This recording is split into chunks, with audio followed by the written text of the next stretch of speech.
Buenos días a todos y todas. Sofía Belmer Berumen, presidenta de la Asociación Mexicana de Instituciones de Seguros, distinguidos y distinguidos miembros de la AMIS. En general, un saludo a todos y todas los presentes en este encuentro digital COVID-19, perspectivas del sector asegurador mexicano. Agradezco mucho a la AMIS la invitación extendida a la Secretaría de Hacienda y Crédito Público para este importante evento. Antes que todo, me gustaría comenzar, pues, brindando un pensamiento a todas las personas que han fallecido víctimas de la pandemia, solidarizarme con el dolor de sus familias y sus amigos. En la Secretaría de Hacienda estamos muy conscientes y personalmente estamos muy conscientes del dolor que esta pandemia ha causado pues a las familias mexicanas. Asimismo, también me gustaría aprovechar el evento para reconocer la labor de todo el personal de salud que ha estado arriesgando su vida al atender a los enfermos. Entrando en materia, permítanme decirles que celebro bastante la existencia de este tipo de eventos y sobre todo un diseño en un contexto de sana distancia. Sin embargo, espero que muy pronto podamos otra vez poder convivir en persona, pero muchísimas gracias por esta invitación a este seminario virtual. Les voy a platicar un poco sobre lo que sería el impacto en la economía y en los mercados de seguros de lo que estamos viviendo actualmente, la pandemia de COVID. De manera un poco introductoria les voy a comentar lo que actualmente llamamos lo que sería la economía y el COVID o la economía del COVID, es qué impactos ha generado la pandemia, los niveles de incertidumbre que vivimos desde el inicio hasta actualmente, hasta el día de hoy. Ha ido variando esa información que ha cambiado día a día conforme los gobiernos también hemos recibido información a nivel mundial, también hemos tenido que adaptarnos en la toma de decisiones, en las acciones que se toman como respuesta. También me gustaría platicarles muy brevemente sobre las decisiones de política y medidas implementadas desde que la pandemia comenzó. Y obviamente me gustaría aprovechar también el foro para hablarles sobre las perspectivas que vemos en lo que resta del 2020 y también sobre las perspectivas hacia el 2021 y el paquete económico que presentamos hace un par de semanas ya al Congreso. Y obviamente al final me gustaría hacer una reflexión sobre el rol que va a tener el sector asegurador y la interrelación con el gobierno en sus tres niveles, pero en una coyuntura tan extraordinaria como la que estamos viendo con el COVID-19. A manera de introducción, me gustaría muy brevemente un poco repasar los eventos que sucedieron, sobre todo a nivel internacional y a nivel local. Si recordamos, previo a la pandemia de COVID, lo que estábamos viviendo ya era una desaceleración sincronizada de la economía global. 19 de las 20 economías del G20 ya estaban mostrando signos de desaceleración. Al mismo tiempo también estábamos enfrentando niveles de incertidumbre por las tensiones comerciales entre Estados Unidos y China, y al mismo tiempo también había otras tensiones geopolíticas como la negociación del Brexit, los conflictos en Medio Oriente, y eso de alguna manera marcaba una pauta del fin de un ciclo económico, uno de los ciclos económicos más largos de las últimas décadas, un ciclo que prácticamente duró poco, alrededor de 10 años en Estados Unidos, en México también, en el mundo. Y de manera natural parecía que el mundo entraba en una desaceleración sincronizada, pero que iba avanzando de manera gradual y de una forma más suave hasta que llegó el COVID. El COVID prácticamente yo creo que generó una situación extraordinaria donde creo que vale la pena hacer algunas reflexiones. No teníamos, un poco viéndolo hacia atrás, no habíamos nunca visto una pandemia a nivel global en tiempos modernos que prácticamente obligara a todo el mundo a cerrar sus actividades. Esto prácticamente también generó lo que sería la crisis, la recesión del COVID. Es una recesión o una crisis que es generada por diseño. No necesariamente la crisis se generó como en el 2009 con la crisis financiera, donde un sector se colapsa, donde alguna burbuja explota, donde hay un desequilibrio entre algunos agregados o hay un desequilibrio entre las balanzas. Esto no sucede, o un desequilibrio en una de las economías más importantes. Esto prácticamente se genera como una crisis de salud que obliga a hacer una contención muy importante, el famoso, como ahora lo conocemos, el gran confinamiento, y esto nos lleva a todos los países del mundo a cerrar las actividades económicas. Entonces, en los últimos 100 años, entre los últimos 80 y 100 años, no habíamos vivido una crisis económica de esta magnitud, al mismo tiempo que vivíamos una pandemia global. Y esto además nos lleva a tener una crisis económica por diseño, una recesión que prácticamente el mundo causa de manera diseñada con cierres muy claros de las actividades. ¿Qué impactos generó? Bueno, creo que los podemos reconocer muy rápidamente. Primero, el cierre de la actividad económica. Bueno, primeramente, el impacto en salud, las muertes en China. Después tenemos brotes en Italia y esto empieza a generar que los sistemas de salud tienen que reaccionar de manera muy rápida, al mismo tiempo que se toman medidas de confinamiento. Esto obviamente genera un problema inmediato en la actividad económica. Lo que vimos fue se suspenden cadenas de valor, se suspende el comercio global, se empieza a suspender las líneas del tráfico aéreo y por ende toda la economía relacionada con servicios tiene una caída importante, una suspensión inmediata. Lo que vimos obviamente fue, primero se generó un impacto de oferta, se suspenden las cadenas de valor, pero después se genera un impacto de demanda y estos dos impactos empiezan a potenciar uno a otro conforme la pandemia empieza a avanzar. Otro impacto muy fuerte que vimos inmediatamente, y aún recuerdo una pregunta que me hizo a mí una reportera durante una conferencia en un informe trimestral, era que estábamos también esperando que hubiera impacto en el sector financiero. En ese momento no quedaba claro cómo un problema de salud podía impactar el sector financiero, sin embargo no tardamos mucho en darnos cuenta cómo la volatilidad que se generó en los mercados internacionales prácticamente dislocó los mercados, no había compradores ni vendedores, o mejor dicho, los vendedores no encontraban compradores, eso generó una dislocación en el mercado local. México estuvo prácticamente 3 semanas con los mercados dislocados y paralizados. Hubo un flight to quality, los inversionistas empezaron a tomar activos de menor riesgo en economías emergentes con activos de mayor calidad. Y esto obviamente generó una depreciación muy fuerte de las monedas en las economías emergentes y vimos incrementos en las primas de riesgo, los riesgos país se incrementaron y México no fue la excepción en eso. Nuestro mercado local estuvo dislocado un par de semanas. Tuvimos que tomar algunas acciones que después voy a enumerar. El tercer impacto más fuerte es, efectivamente esto empezó como una crisis, como un impacto de oferta, después se convirtió en un impacto de demanda y fue el primer impacto más grande que vimos de la contracción de la demanda global fue la caída de los precios de los commodities, principalmente el petróleo, que después se acentuó con el conflicto que hubo en el grupo de la OPEP Plus. Y esto prácticamente tiró el precio del petróleo, lo vimos a niveles bajos, la mezcla mexicana llegó a estar a $9 por barril, en algún momento inclusive tocó precios negativos, estuvo en cero, porque el costo de almacenamiento era más caro que el precio de venta. Y esto obviamente tuvo impactos muy fuertes, no solamente sobre la economía, sino sobre las finanzas públicas de los gobiernos, las finanzas personales, las finanzas de las empresas.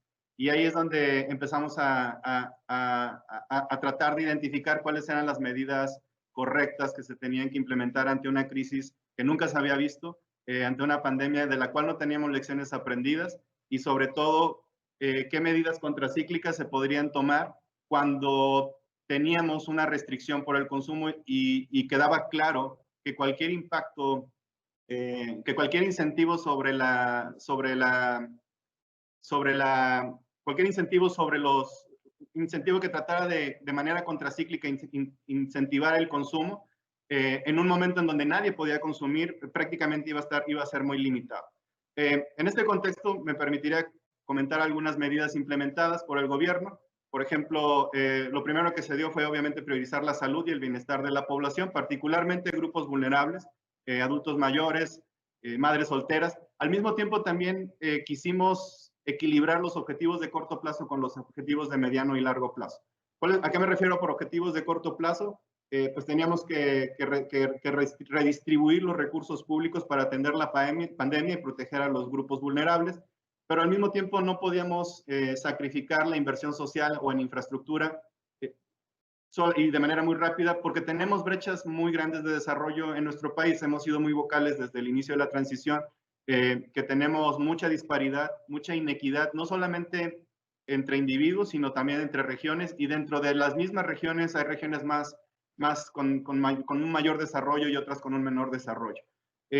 Por lo tanto, el COVID pareciera generar un impasse en esta política y quisimos equilibrar los dos objetivos, obviamente dentro de una restricción presupuestal valga la redundancia, muy restrictiva conforme veíamos que las variables económicas empezaban a contraerse y reducían el espacio fiscal del gobierno. Yo creo que además también habría que tomar en cuenta que hubo muchas decisiones de política bajo un contexto de mucha incertidumbre. Por ejemplo, no quedaba claro exactamente cuál iba a ser la trayectoria y duración de la pandemia, dado que era un virus y una enfermedad nuevos. Teníamos las lecciones aprendidas de la influenza H1N1, donde tuvimos un cierre parcial de la economía, pero tampoco fue un impacto, fue una pandemia global. La contracción actual, como ya lo mencioné, no solamente se generó por el lado de la oferta, sino también por el lado de la demanda, y luego estos movimientos empezaron a nutrirse uno a otro en una espiral de contracción. Un reducido espacio fiscal que ya veníamos experimentando. México tiene un nivel de endeudamiento relativamente alto. Cuando esta administración toma las finanzas públicas, uno de nuestros principales objetivos es primero estabilizar la senda de sostenibilidad de la deuda. La deuda había venido creciendo y gracias a los remanentes del Banco Central se logró reducir, pero la deuda pública se había incrementado de manera muy rápida en los últimos 10 años de este país. Y esto prácticamente restaba poco margen de maniobra al gobierno para poder tomar decisiones sobre el endeudamiento y decisiones en el margen de la economía, de las finanzas públicas. Y esto además también creo que hay que recordar que teníamos un alto costo de financiamiento. Antes del COVID, México era uno de los países con una alta tasa de interés real. Éramos de los pocos países que habían venido ajustando su política monetaria de una forma más lenta comparada con otros países. Ya varios países habían acelerado el ajuste de sus políticas monetarias, pero México tomó un poco más su tiempo y los cortes fueron inclusive más pequeños que en otras economías. Por lo tanto, el costo de la deuda en México es alto todavía. Actualmente la tasa de referencia está en 4.5%. México en los mercados internacionales también se financia entre el 3 y el 4 o 5%, y eso podría encarecer además las finanzas públicas hacia el futuro. Y lo que tratamos de hacer fue precisamente tratar de no impactar a las generaciones futuras de mexicanos con un costo del endeudamiento que tomáramos en este momento. Yo creo que hubo varios ejes de acción. El primer eje obviamente fue el sector salud. Se construyó capacidad para contar con una disponibilidad de atención médica, sobre todo para los contagiados. Uno de los primeros retos que se identificaron gracias a las lecciones aprendidas de la influenza en el 2009, de la H1N1, era la alta demanda de respiradores que iba a haber en este tipo de enfermedades. Se contrataron 43,000 trabajadores adicionales. Se empezaron a adelantar compras de ventiladores, se empezaron también a adaptar los hospitales, se llegaron a acuerdos con hospitales privados para que los hospitales privados atendieran a los pacientes no COVID-19 y que el gobierno pudiera pagar esa atención médica, precisamente para dejar libres los hospitales públicos para atender el COVID. De la misma manera se identificó que, así como a México tardó 3 semanas, 4 semanas en llegar la enfermedad, una vez que inició en China, una vez que llegara a México también iba a tardar en llegar a algunos estados. Yo creo que el día de hoy hay algunos estados que tienen una curva todavía más grande que otros. Usualmente está concentrado en las zonas urbanas. Y esto también generaba una idea de no necesariamente para optimizar el equipo tendríamos que tal vez tomar en cuenta las diferentes curvas, y así como se fuera desutilizando un equipo, lo podríamos estar moviendo entre varios estados para continuar atendiendo a los enfermos. Y eso, digamos, fueron ejercicios de optimización en cuanto a la logística del equipo. Además, también se destinaron cerca de 8,000 millones de pesos entre la Sedena, Marina y el INSABI para poder reforzar el equipamiento de los hospitales. Otra de las acciones también que creo que es importante tomar es que se realizó un confinamiento por etapas. Si recuerdan, la primera suspensión de actividades fue en las escuelas. Las lecciones aprendidas de China era que los niños tenían, digamos, un poco mayor una resistencia, pero los niños podían llevar la enfermedad a las casas y prácticamente se decidió entonces cerrar las escuelas. Y eso obviamente nos daba la idea también de que íbamos a tener que irnos adaptando conforme la trayectoria de la pandemia se iba delineando. Y también identificábamos cuál iba a ser la duración. Como lo sabemos, los meses más La etapa más rigurosa fue abril y mayo, fueron los meses críticos donde se tuvo que construir capacidad hospitalaria, se flexibilizó también, pero bueno, a partir de junio también se empezaron ya a reabrir algunos sectores de la economía que se consideran estratégicos. Construcción era uno, en primera porque los trabajadores trabajan con distancia y en el aire libre, pero también es uno de los sectores que genera, que usualmente su desempeño se puede tomar como un indicador líder de la economía, y por lo tanto era importante también la señal de expectativas que el sector de construcción pudiera tener. El sector automotriz, que está altamente vinculado con las cadenas de valor en el bloque comercial de Norteamérica, una vez firmado el Tratado de Libre Comercio, una apertura sincronizada de las cadenas de valor donde México es parte importante, nos daba un mayor arranque sobre este sector, y la minería, que también trabaja bajo ciertos estándares que permite una reapertura. Entonces, lo que realizamos fue una sincronización de la apertura en los sectores de bajo riesgo sanitario con Estados Unidos y Canadá, y tratar de aprovechar la reactivación y el inicio del nuevo TEMEC. En temas de bienestar, una de las decisiones que tomamos también fue tratar de aprovechar el andamiaje institucional que ya tenía el gobierno, y para ponerlo de manera clara, no quisimos estar inventando programas ni tampoco estar inventando nuevos enfoques. La velocidad con la que estaba avanzando la pandemia lo que nos obligaba era a utilizar los recursos existentes de la mejor manera. Por lo tanto, y creemos que varias de las acciones que se tomaron al inicio, antes de la pandemia, nos resultaron beneficiosas. Una de las grandes iniciativas que tomó la administración anterior, es un interés del presidente, era que todos los programas sociales fueran dispersados a través de tarjetas de débito, y eso quiere decir que cada beneficiario iba a recibir una transferencia electrónica a su cuenta bancaria. Esto para eliminar cualquier decisión discrecional en el proceso donde hay manejo de efectivo por parte de personas. Queríamos que desde la TESOFE se enviara el dinero inmediatamente a los beneficiarios. Aprovechando este andamiaje es que se decidió inclusive de esta manera adelantar muchos de los programas sociales. No se incrementó el presupuesto, pero sí se le adelantaron las dispersiones a adultos mayores, personas con discapacidad, con la idea de que durante un momento de pandemia donde no iba a haber necesariamente acceso a las actividades económicas y los ingresos podían caer, tuvieran un colchón de liquidez para afrontar lo que al inicio se pensaba como un confinamiento de entre 5 y 6 semanas.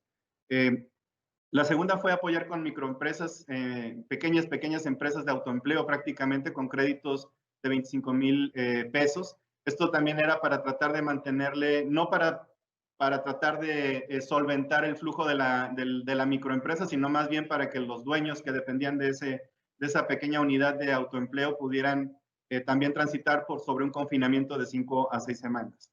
Y una de las terceras acciones también fue tratar de evitar contraer el gasto.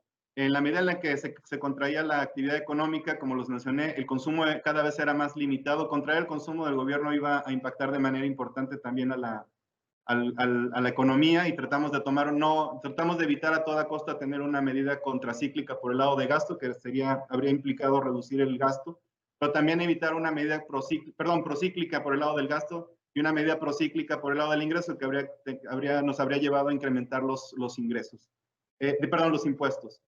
En cuanto a financiamiento y liquidez, ese fue otro de los ejes que tratamos de atender inmediatamente. Ya habíamos identificado que gracias a las lecciones igual de la pandemia en 2009, de la influenza en el 2009, uno de los primeros impactos iba a ser sobre la liquidez de los hogares y las empresas. El impulso al crédito iba a ser importante, y mantener un sistema financiero sólido y que funcionara adecuadamente y que se mantuviera robusto iba a ser crucial no solamente para transitar sobre la pandemia, sino para la fase de la reactivación. Acciones rápidas que tomamos emitimos criterios contables especiales por parte de la Comisión Nacional Bancaria. Esto permitió implementar un programa de reestructuras que ahora se le conoce como el 4.6. Esta fase, ahora le llamamos una fase 1 porque específicamente estaba igual pensada para un confinamiento de 5 a 6 semanas. Ahora, en realidad, estamos viendo que vamos a tener que aprender a coexistir con el COVID todavía durante un tiempo en lo que las vacunas son estabilizadas, probadas y distribuidas a nivel global. Eso nos va a llevar a que tengamos que hacer una extensión de los criterios contables que habíamos lanzado al inicio del COVID. También se establecieron programas de reestructuras en el Infonacot, en el Infonavit y el Foviste.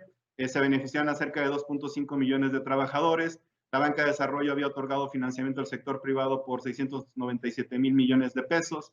Y a junio también ya habíamos realizado 4 subastas de crédito de dólares instruidas por la Comisión de Cambios para tratar de eliminar la incertidumbre, la volatilidad sobre el tipo de cambio. Se colocaron cerca de 11,500 millones de dólares. El 15 de septiembre también se ofrecieron otros 5,000 millones adicionales. Y el 21 se volverán a subastar 2,500 millones de dólares. En términos de finanzas públicas, como les mencioné, se trataba a toda costa de evitar medidas procíclicas, incrementar los impuestos o contraer el gasto. Al contrario, se incrementó el gasto en funciones sustantivas, como lo es la salud. No se recurrió al endeudamiento adicional. Y en primera, porque no quedaba claro que un endeudamiento vinculado a incentivos de consumo como medida contracíclica fuera a tomar un impacto cuando los individuos, de hecho, no podían salir a comprar y los establecimientos estaban cerrados. Y nuestra economía digital aún es naciente. Esto además, aunado a que no queda claro, de hecho, aún si el nivel de incertidumbre y la trayectoria de la pandemia. Hace 2 días, inclusive, hubo información a nivel global de que ha habido rebrotes, no tantas muertes, pero sí rebrotes. Y el día de ayer, de hecho, Goldman Sachs en Nueva York volvió a regresar a sus empleados a sus oficinas. Y esto de alguna manera sigue manteniendo un alto nivel de incertidumbre porque no queda claro si hubiera un segundo rebrote, una ola de reinfecciones, si tendríamos que tener otro gran confinamiento o un confinamiento parcial, pero esto obviamente nos queda claro va a tener otro impacto muy fuerte sobre la actividad económica. En ese sentido, quisimos guardar la carta del endeudamiento precisamente como una segunda línea de defensa en caso de que hubiera un segundo rebrote y entonces tuviéramos que tomar acciones más agresivas con respecto a la economía. Yo creo que parte de los elementos que hay que resaltar ante esta reacción al principio fue tratamos de evitar el endeudamiento, pero había un gran reto que era compensar la caída de los ingresos por los commodities y por la contracción de la economía, por lo que fue muy importante las acciones de recaudación sobre la evasión fiscal y la elusión que habíamos estado enfrentando, específicamente, y fue por parte de la Procuraduría Fiscal y el SAT. Vimos los casos de algunas empresas que pagaron impuestos, y bueno, esto es, digamos, una de las acciones que se han tratado de tener para evitar precisamente utilizar endeudamiento y balancear los agregados fiscales. También se redirigió el gasto no prioritario a acciones sustantivas. El gasto en operación se redujo en 18,7% real durante enero y julio y se incrementaron las transferencias a desarrollo social y se aumentó el gasto de capital en desarrollo económico. Este último se incrementó en 36,8%. Al mismo tiempo se utilizaron también los ingresos que estaban en algunos fondos, en algunos fideicomisos. Esta fue una implementación de cuenta única del Tesoro. Teníamos saldos ociosos de presupuestos anteriores sentados en algunos fideicomisos. Por lo tanto, se realizó una revisión exhaustiva de estos fideicomisos para concentrar los recursos en la tesorería y con esto evitar también que la tesorería pudiera tener un impacto de liquidez importante que afectara la viabilidad del gobierno. Se complementó la inversión pública con la privada. Hay actualmente un portafolio de 59 proyectos, desdoblamientos carreteros con 100% de inversión privada, que hemos venido trabajando con el Consejo Coordinador Empresarial. Y algo muy importante también, tomamos una estrategia de adelantarnos al impacto de la economía sobre las finanzas estatales. En el 2009 la lección aprendida también fue que las transferencias por participaciones federales que reciben los estados se contraen porque el Fondo General de Participaciones cae al caer la actividad económica. Esto iba a generar menores participaciones para los estados, creando un problema de liquidez. Eso sucedió en el 2009. Lo mismo está sucediendo en esta ocasión. Nos adelantamos, cambiamos el calendario para que en lugar de desembolsos trimestrales fueran mensuales, pero al mismo tiempo también decidimos, a petición de los estados, potenciar el Fondo de Estabilización de los estados para que ellos pudieran compensar en cerca del 95% la caída de los ingresos federales que tenían por participación. Esto con el objetivo de que no tuvieran un problema de liquidez durante la pandemia, pero tampoco en la reactivación y pudieran seguir atendiendo los retos de salud que estamos enfrentando todos como nación.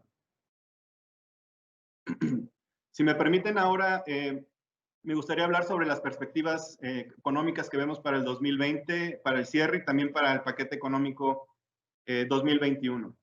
De manera muy rápida, yo creo, lo hemos visto todos los días en la información que nos da la Secretaría de Salud. Ha habido una reducción de los contagios, hay una mayor también disponibilidad de camas de hospital. Pareciera que la curva no necesariamente termina de bajar, pero ya no ha generado nuevos picos de casos. Esto lo que nos implica es que podría estarse estacionando o empezar a reducirse. Sin embargo, la trayectoria de la pandemia, como lo hemos dicho, va a seguir moldeando la forma en la que la economía va a ir reaccionando. Y esto es un tema que hemos discutido también en los foros internacionales. Mientras no exista una vacuna, muchos sectores, mejor dicho, mientras no exista una vacuna, no habrá la confianza de los consumidores precisamente de salir y consumir. Lo estamos viendo en nuestras ciudades. No, aunque la economía ya está abierta o está abierta parcialmente, no necesariamente la gente ha perdido el miedo para salir y comenzar a consumir.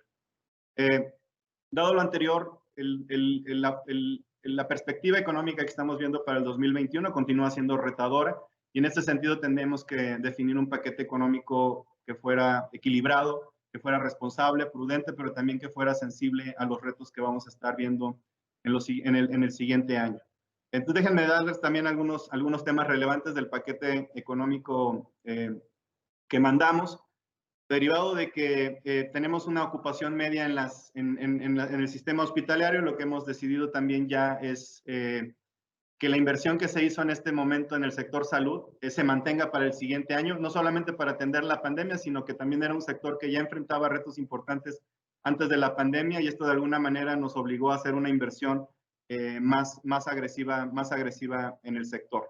En la economía, lo que ya estamos observando es, en algún momento entre finales de mayo y principios de junio, la economía tocó fondo. Estamos viendo ya una recuperación importante en nuestras variables económicas.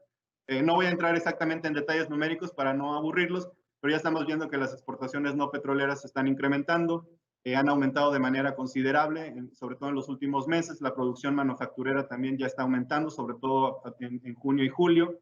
El empleo que estábamos monitoreando de manera muy importante con información de alta frecuencia a través del IMSS ya comenzó a recuperarse en algunos sectores, sobre todo en construcción, en la industria de la manufacturera. Las ventas al mayoreo también comenzaron a crecer, las ventas de la entidad han comenzado a crecer. El sector informal también ha empezado ya a recuperar empleos. Cerca de 6.6 millones de empleos ya se han recuperado.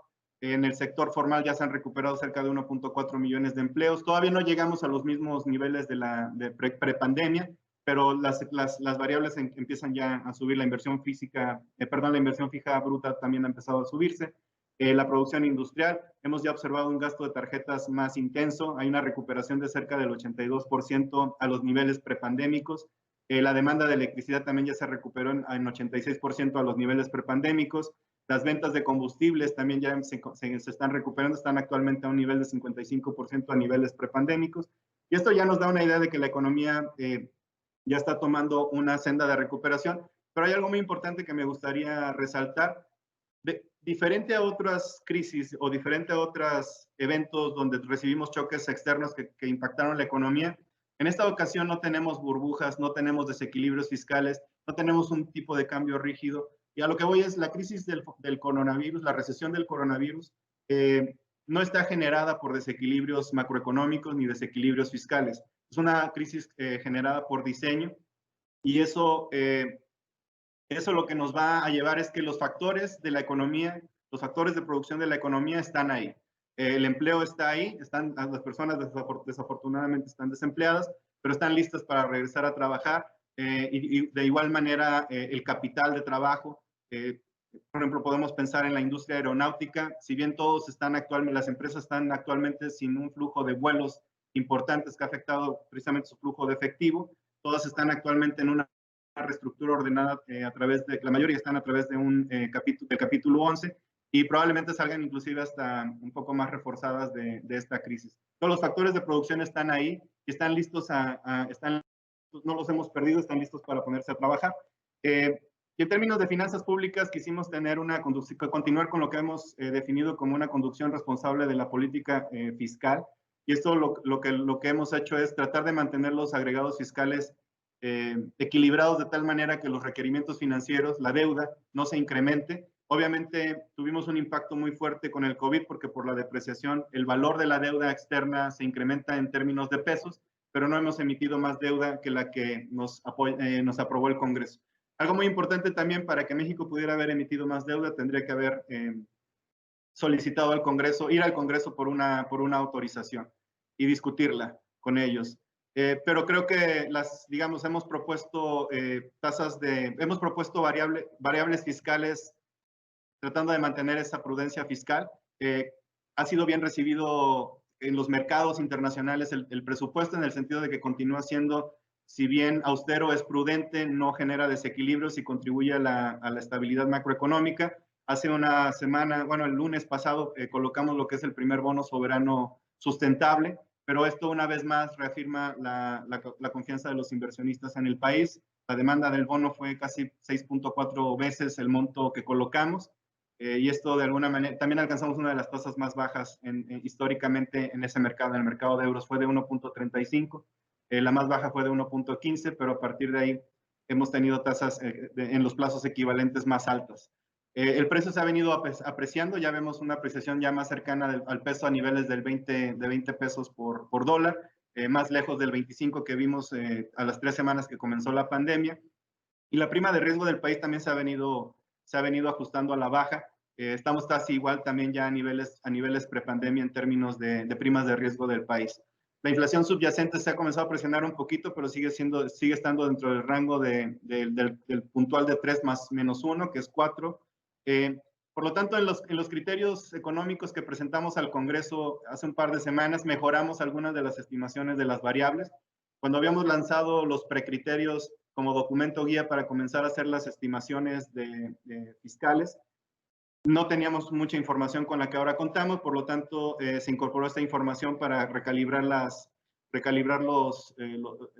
variables fiscales. Y para darles algunos ejemplos, el balance primario pasó de menos 0.6 a 0.2 del PIB. Esto es muy importante porque en la medida que tengamos un déficit en el balance primario, va a implicar que vamos a tener que utilizar deuda para pagar el servicio financiero, lo cual puede sacar a la deuda de una trayectoria sustentable de manera muy rápida.